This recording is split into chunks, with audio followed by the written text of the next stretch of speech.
Welcome back to the Deep Dive. Our mission today is, well, it's to give you a shortcut to filter through all the noise and get right to the actionable insights. Exactly. We've got the Byer-Nichols Threat Brief for the last half of November 2025. And it's really a snapshot in time. It shows us who's winning, who's losing, and maybe most importantly, how the tech itself is changing. That's right. And this brief, it has input from people like Jeremy Nichols and Jeff Remmett, so it's solid. But the key thing it shows is this: convergence. Convergence of what exactly? You're seeing espionage, straight-up financial crime, and huge disruption all blended together. And understanding that blend is, well, it's everything for defense. Absolutely. We know you don't have the time to wade through all this, so we're going to pull out those aha moments for you. Let's start right at the top, the competition. Who's leading the ransomware ecosystem right now? Okay, so if you look at the ransomware actors table, the first name that jumps out is Qilin. They're holding that top spot. They account for nearly 20% of all activity, 19.74 to be exact. And that kind of persistence, that tells us they have a really efficient, polished operation. It's a well-oiled machine, but Qilin's consistency isn't the real headline here. Right. The big story is the movement below them. It's CL0P. Oh, absolutely. We saw them down in 5th place last period. Now they've launched themselves into the number 2 spot. At 17.1 best percent, a jump like that isn't just gradual growth. No. That screams a new campaign. It has to be.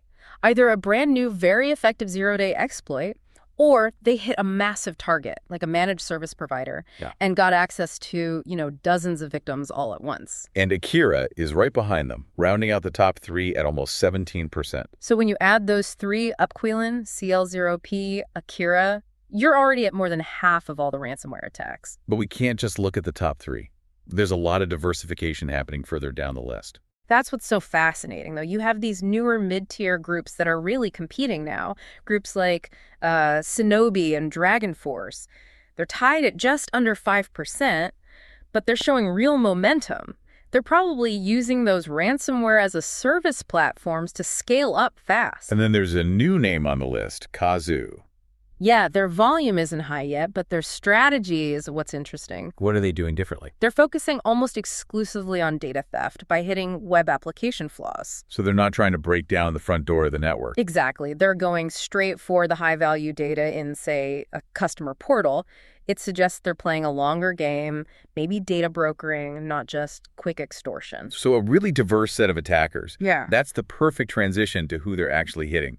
Let's look at the victim profiles. Well, no surprise, manufacturing is still number 1, almost 20% of all attacks. And technology is stable at number 2. Those sectors are just constant targets. The value of disruption there is so high. It is. But the real movement this period was in the middle of the pack. Retail. It jumped from 5th place all the way to 3rd. 13%. That is a clear financial signal. You mean they're following the money? Attackers are going for the most direct path to monetization. Retail has huge amounts of transactional data, and hitting them around big shopping periods gives them maximum leverage. Yeah, on the flip side, financial services actually dropped from 3rd down to 5th. Which, it might suggest that all that investment in security and compliance in the financial sector is actually working, is forcing attackers to look for softer targets. Speaking of softer targets, this brings us to what I think is the most alarming number in the whole brief. The organization size. It's just devastating. It is. Small businesses, and they define that as 500 employees or less, account for 72.30% of all victims. 72%. And it's ticking up from last period. Nearly 3/4 of all ransomware victims are small organizations. Why? Is it just that they don't have the budget for security? Or is it something more systemic? It's definitely systemic. Yes, low budgets mean no dedicated security staff, no CISO. Right. But it's also their reliance on third-party vendors, on MSPs. If an attacker can compromise just one of those MSPs... They get the keys to the kingdom. Access to dozens of small businesses at once. It's just efficient for them. They've become the default revenue stream for these ransomware groups. And while most of these victims are in the U.S., we're seeing the map expand. The U.S. is still dominant at over 56%, but Canada showed a big jump. They went from 5th place to 2nd. Yep, over 7% of victims now. And we also have new hotspots popping up. Thailand and Germany are now on the list, both around 2.5%. So it's clear the attackers are adapting. They shift from who they're hitting to what they're using, these trending adversaries. These are the most dangerous groups because their motive isn't fixed. They blend state-aligned goals with, normal criminal operations. So one day they could be spying, and the next they're deploying ransomware. Precisely. They might do long-term intelligence gathering, and then when an opportunity for monetization appears, they pivot instantly. The brief names a few, like APT-24, Autumn Dragon, Bloody Wolf. And what makes them so tough to defend against is that they have resources and skills way beyond your typical ransomware crew. So they're not just buying a toolkit. Not at all. A group like APT-24, for example, has known links to geopolitical conflicts. They might be stealing defense secrets one month and then encrypting a power grid for ransom the next. They're sophisticated, well-funded mercenaries. And the list of vulnerabilities they're using really shows that complexity. It really does. It shows they're total opportunists. You see them exploiting really old vulnerabilities. Like that one for the industrial control systems, the OpenPLC SCADA-BR. That's from 2021. Old tech that's just hard to patch in a live factory environment. But then right next to that, you see them hitting critical modern infrastructure. Right, like the SonicWall SSL VPN for remote access Mm-hmm. and Microsoft's Windows graphics component. They're hitting the entry points. Yes. But for me, the single most important vulnerability on this list, it's the one in Anthropic's Code AI. Wait, a flaw in a developer AI tool? That seems incredibly specific. Why is that such a big deal? Because it's a massive tell. It confirms that these advanced groups are already targeting the generative AI pipeline. They're going after the tools developers are using. Exactly. They know developers are using AI to write code that handles sensitive data, credentials, you name it. If they can exploit the AI tool itself, they can inject malicious code at the source. It's an attack on software creation itself. That's a whole new level of supply chain risk. Yeah. Okay, so from the vulnerabilities, let's look at the tools they're delivering. The trending malware. Let's start with Amatera Stealer. We're seeing its telemetry everywhere, which means it's being widely deployed. It's an info stealer. So its job is just to siphon off credentials, financial data. Right, it's the first stage. It gathers the fuel for the later ransomware attack. And what's the one defenders really need to catch early? That would be Roning Loader. It's a loader. Its whole purpose is to get a foothold and then pull down the real payload, like the ransomware itself. So if you spot that, you have a chance to break the kill chain. A critical chance. If you see Roning Loader, you can stop the attack before the encryption starts. We're also seeing an evolution of older malware, specifically ShadowV2. What does second generation mean here? It means it's been significantly upgraded to be more evasive. It might be polymorphic, changing its own code to avoid detection.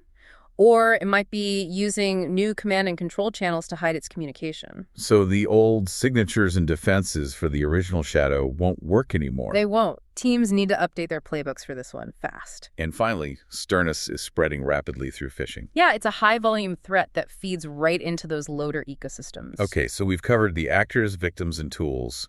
Let's connect this to the real world with the top news section. The infrastructure attacks are just mind-boggling. They are. Azure got hit with a 15 terabit per second DDoS attack. 15 terabits. From 500,000 different IP addresses. That's not an amateur job. That requires a massive, coordinated botnet, the kind of firepower linked to those blended state criminal groups we were just talking about. And it wasn't just Microsoft. Cloudflare also had a major outage.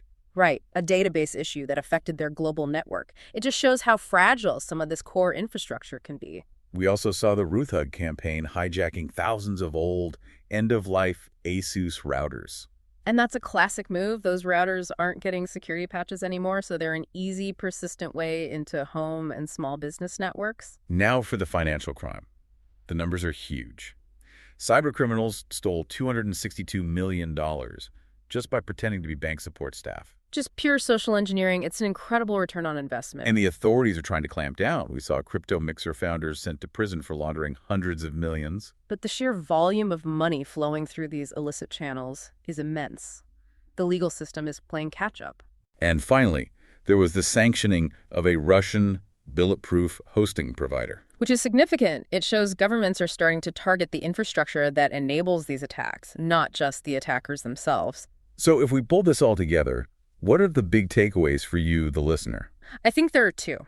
First, the economics of this whole landscape mean that ransomware, led by groups like Qilin and CL0P, is overwhelmingly targeting high-volume, low-defense organizations. So if you run a small business, especially in the U.S., You are square in the crosshairs. You are the default target. That's takeaway number one. And the second is the rise of these incredibly versatile adversaries. The ones that pivot between spying and stealing. Exactly. They're targeting everything from 20-year-old factory equipment to cutting-edge AI developer tools. You can't just have one single defense strategy against a threat that fluid. It's that blend of espionage, tradecraft, and financial greed that really defines this moment.